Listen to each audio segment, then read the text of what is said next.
filmed this a billion times, so I'm just gonna kind of go with whatever this take is. Okay. Hi guys! This video is a little different than what I normally post on my YouTube channel, but I get a lot of questions on my live streams and social medias about how I make ASL covers on YouTube, and they're usually split into two sections: how I deal with hate comments, and the other people ask me how I actually translate and make the ASL videos.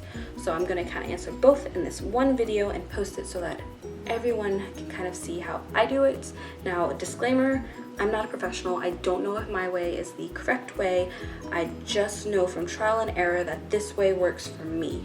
I've looked up online trying to find kind of like a baseline for what is correct ASL covers, but it seems to be a lot of conflicting opinions. So I'm not really sure what is the quote-unquote correct way, or if there even is one, if it's still like a developing thing. This is kind of just how my channel has adapted and become what it is. It still might change a little more in the future, but this is what works for me right now. So yeah, I'll start with the hate that I get, or that I really don't get. I don't get a lot of hate comments, and I contribute this as to why. So a lot of other sign language YouTubers online, they receive a lot of the same hate comments, and one of them is that you're not fluent, so don't post, and the other one is this is cultural appropriation. So how I combat both of those is with my disclaimer. My disclaimer at the end of my video, it's very specific, and it has 3 specific things in it that are very important. The first one is that it says that I am not fluent, and that I make mistakes, and that I accept and want feedback. That's really important if you're posting ASL videos, especially if you're like me and not fluent. Just saying that I make mistakes and to watch my videos carefully and comment with any mistakes that they see is really important for my channel and how it functions. It makes it more like an ASL club rather than a class kind of thing. The second thing is that I don't get paid for my YouTube videos. All of the monetary gain on my videos goes towards the musical artist, not me. And for other YouTubers who may get some profit off of their videos from using like less mainstream songs or covers of songs or originals, I don't know, for them it would be best to take some, if not all, of that profit and donate it to a cause that benefits the deaf community. Yeah, and the third thing I put in my disclaimer is a link to a resource for learning sign language, and that is kind of a newer thing I added on, and I put it in there because I didn't like people saying that my videos are how they're learning sign language. I felt uncomfortable with that since I'm not a teacher and I make so many mistakes that it feels weird thinking that people are using me to learn when I'm still learning. So I put my resource there so that other people could learn the way I did from an actual professional, not me. That one I just kind of added. It makes me feel better. Bless you.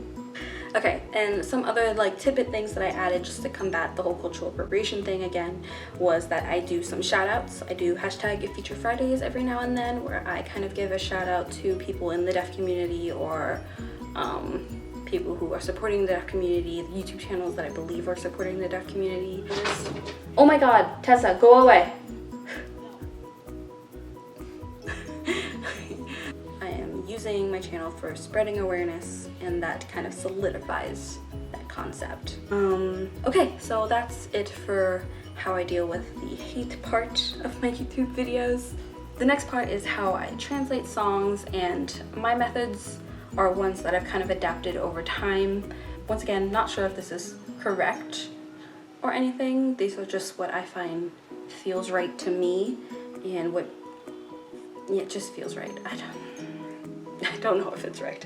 First thing I do when I get a song and I'm translating it is think in ASL grammar. So I will put a link somewhere in my description for like a basic article on some ASL grammar. So that's the first thing I do, ASL grammar. The second thing I do is I kind of separate what are idioms in the song and what are metaphors. A lot of songs are very metaphoric. They have a lot of imagery, and for that I kind of have to separate what is an idiom, just so you kind of understand how like that might not translate into sign language. Is like a foreign idiom would be like comida chuleta plática. That's like one that I know my family says a lot. It means, do you eat plastic like pork chops. The idiom is what you would say if someone's like standing in front of the television and you can't like see through them. It's like, oh, did you eat plastic meat? Like, are you see-through? Because you're kind of telling them to get out of the way.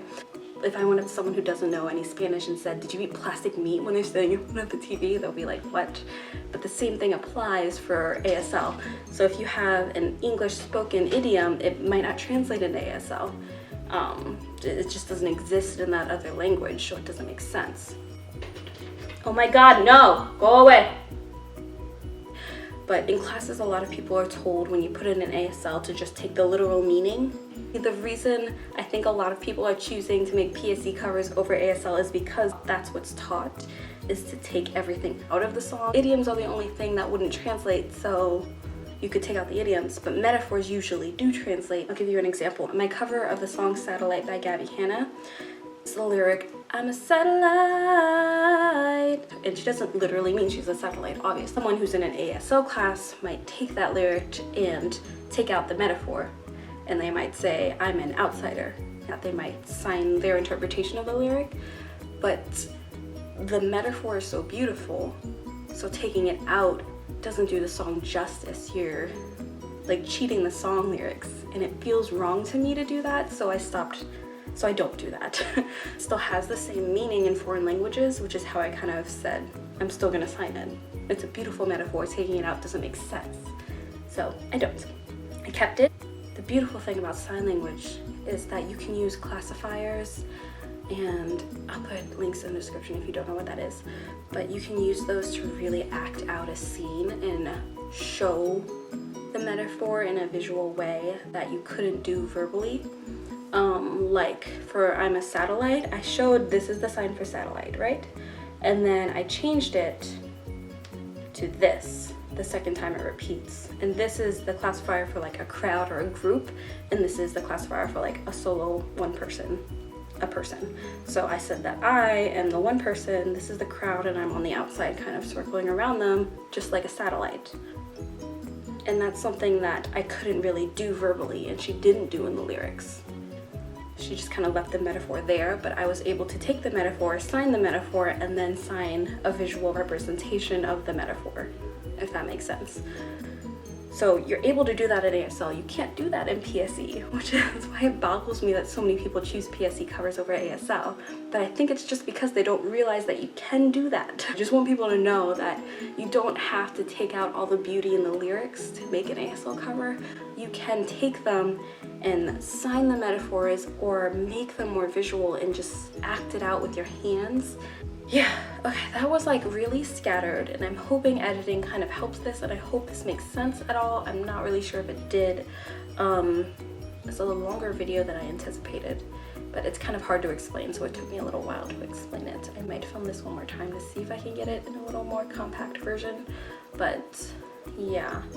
Sum it up for the hate you might get on ASL videos, just put a disclaimer that has in it your fluency level, it has in it what money you are making off of this and where that money is going, and it has in it a link to a reputable resource for learning sign language, and give shout out, use your channel to spread awareness. And then for translating songs, just remember ASL grammar first and foremost. Take out the idioms, but see if there is an equivalent in sign language and use it if there is. Lastly, use the metaphors. Make them even more beautifully expressed, but use them. Okay, cool. Thanks for watching my video. If you liked it, make sure to like and share and subscribe and all that stuff I'm supposed to say. Check the description down below. All of the links that I mentioned will be there. All of my social medias will be there. Make sure to follow me because I do stuff. I post videos every Wednesday and I go live every Sunday. Thanks for watching. Love you guys. Bye. This is gonna take forever to close caption.